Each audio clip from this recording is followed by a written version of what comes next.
আপনাদের কাছে জিওর সিম কার্ড থাকুক, আপনাদের কাছে এয়ারটেলের সিম কার্ড থাকুক, অথবা বিএসএনএল অথবা ভোডাফোন আইডিয়া, বাজেটের পরে দাম কমতে চলেছে প্রত্যেকটি কোম্পানির মোবাইল রিচার্জের।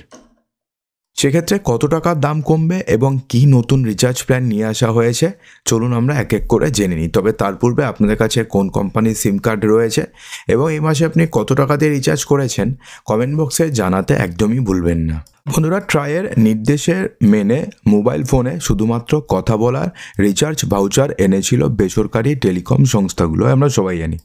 কিন্তু সেই সময় দেখা যাচ্ছিল যে তার দাম ইন্টারনেট ডেটা এবং ভয়েস কল মিলিয়ে তৈরি ভাউচারের প্রায় কাছাকাছি, অর্থাৎ 2% মতন দাম কমানো হয়েছিল, যা নিয়ে বিভিন্ন মহলে প্রশ্ন উঠেছিল।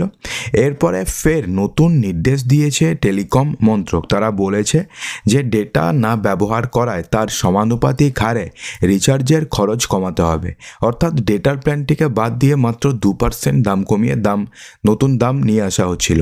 কিন্তু এবার কিন্তু বলা হয়েছে যে ডেটা যে ব্যবহার করবে না, অর্থাৎ যেই প্ল্যান থেকে ডেটাটাকে বাদ দেওয়া হবে, সেক্ষেত্রে সমানুপাতিক হারে রিচার্জের খরচ কমাতে হবে। এরপরে দেখা যাচ্ছে যে ভারতী এয়ারটেল এবং রিলায়েন্স জিও তড়িঘড়ি সেই দাম আরও 4 থেকে 5% কমিয়েছে বলে জানা যাচ্ছে এবং সেই হার নিয়েও বর্তমানে প্রশ্ন উঠেছে। তো সেক্ষেত্রে কী কী প্ল্যান রয়েছে চলুন জেনে নিই। তো এয়ারটেল শুরুতে 84 দিন এবং 365 দিনের রিচার্জ প্ল্যান এনেছিল, যেটার দাম রেখেছিল 84 দিনের রিচার্জ প্ল্যানের দাম ছিল হচ্ছে 499 টাকা এবং 365 দিনের অর্থাৎ 1 বছরের রিচার্জ প্ল্যানের দাম ছিল 1959 টাকা। তারা তা কমিয়ে এখন করে দিয়েছে হচ্ছে 469 টাকা, অর্থাৎ যেটা 84 দিনের রিচার্জ প্ল্যানের দাম প্রায় 30 টাকা কমিয়েছে এবং যেটা 365 দিনের ছিল সেটা ছিল 1959 টাকা, সেটাকে কমিয়ে 1839 টাকা করা হয়েছে, অর্থাৎ প্রায় 90 টাকা দাম কমানো হয়েছে। এদিকে রিলায়েন্স জিও 336 দিনের রিচার্জ প্ল্যানের দাম তারা রিচার্জ প্ল্যান নিয়ে এসেছিল, যেক্ষেত্রে তারা দাম রেখেছিল 1958 টাকা, সেখান থেকে দাম তারা কমিয়ে দিয়েছে এবং কমিয়ে করেছে হচ্ছে 1748 টাকা, অর্থাৎ প্রায় 210 টাকার মতন দাম কমেছে। 80 দিনের ক্ষেত্রে 458 টাকার একটা প্ল্যান তারা লঞ্চ করেছিল কিছুদিন আগে, সেটাকে তারা আবার কমিয়েছে এবং কমিয়ে তারা 448 টাকা করেছে, অর্থাৎ 80 দিনের রিচার্জের জন্য আপনাকে 448 টাকা খরচা করতে হবে। তবে ভোডাফোন আইডিয়ার 365 দিনের রিচার্জ প্ল্যান 1460 টাকা, একটা রিচার্জ প্ল্যান রয়েছে 1460 টাকা, যেখানে কোনো ডেটা নেই, 365 দিন আপনি আনলিমিটেড কলিং করতে পারবেন এবং সামান্য কিছু মেসেজ রয়েছে।